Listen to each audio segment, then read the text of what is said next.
बेचैन मन को शांत करते हैं गीता के ये 5 उपदेश। तुरंत मिलती है तनाव से मुक्ति। भागवत गीता जीवन जीने का एक अद्भुत मार्गदर्शक है। यह उन लोगों के लिए एक वरदान है जो मानसिक तनाव से जूझ रहे हैं। आइए जानते हैं गीता के 5 उपदेशों के बारे में जो मन को शांत करते हैं और जीवन की उलझनों के सुलझाने में मदद करते हैं। भगवान श्री कृष्ण की यह अमृतवाणी तनाव से मुक्ति का एक अचूक उपाय है। श्रीमद् भागवत गीता न केवल एक पवित्र ग्रंथ है बल्कि जीवन जीने का एक अद्वितीय मार्गदर्शक भी है। गीता के उपदेश उन सभी के लिए अमूल्य है जो जीवन की कठिनाइयों, संघर्षों और मानसिक अशांति से गुजर रहे हैं। यह भगवान श्री कृष्ण की अमृतवाणी है जो व्याकुल मन पर पानी की उन बूंदों की तरह काम करती है। जैसे उबलता और खौलता हुआ दूध पानी के छींटों से शांत हो जाता है। गीता पढ़ने वाले साधक और पाठक बताते हैं कि जिन लोगों का मन बेचैन रहता है या मन भटकता रहता है, उन लोगों को गीता तनाव से मुक्ति का मार्गदर्शन दिखलाती है। आइए जानते हैं भागवत गीता के दिए 5 उपदेशों के बारे में जो उलझे मन की गिरहों को सुलझाता है और तनाव से मुक्ति दिलाता है। नहीं सताएगा असफलता का डर। श्रीमद् भागवत गीता बताती है कि मनुष्य केवल कर्म करने का अधिकार है, फल की इच्छा करने का नहीं। वे कहते हैं कि फल की कामना मत करो और न ही कर्म से आसक्त रहो। इसलिए हमें केवल अपना कर्म करते रहना चाहिए, फल की चिंता नहीं करनी चाहिए।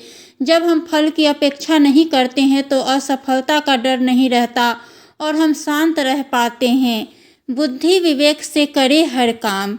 गीता उपदेश के अनुसार मनुष्य को हर काम बुद्धि और विवेक से करना चाहिए, तभी सफलता संभव है। जीवन में बुद्धि और विवेक की प्राथमिकता से ही सभी काम संभव है।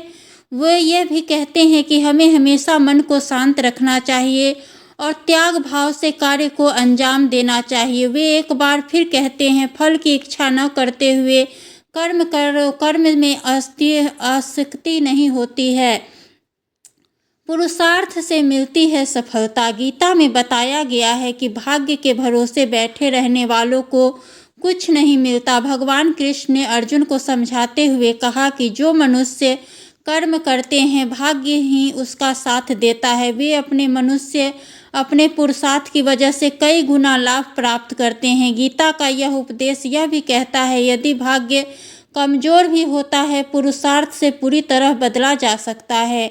भगवान में है भक्ति का समापन।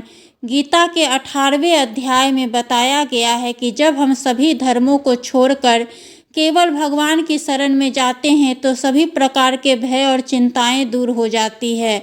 भगवान कृष्ण संशय से युक्त अर्जुन को आश्वस्त करते हैं कि सभी धर्मों को त्याग कर केवल मेरी शरण में आ जाओ, मैं तुम्हें सभी पापों से मुक्त कर दूंगा। इसलिए शोक मत करो, ऐसे रहे मोह से सावधान। गीता के एक श्लोक में हमें विषयों के मोह से सावधान रहने के लिए कहा गया है। मोह से विषयों में आसक्ति बढ़ती है। यह विषयों में आसक्ति ही तनाव और उलझन का मूल कारण है। इसलिए हमें विषयों के विरक्त रहने का प्रयास करना चाहिए। गीता का यह उपदेश बताता है कि आसक्ति से कामना उत्पन्न होती है और कामना से क्रोध पैदा होता है। जय श्री कृष्ण, जय श्री हरि।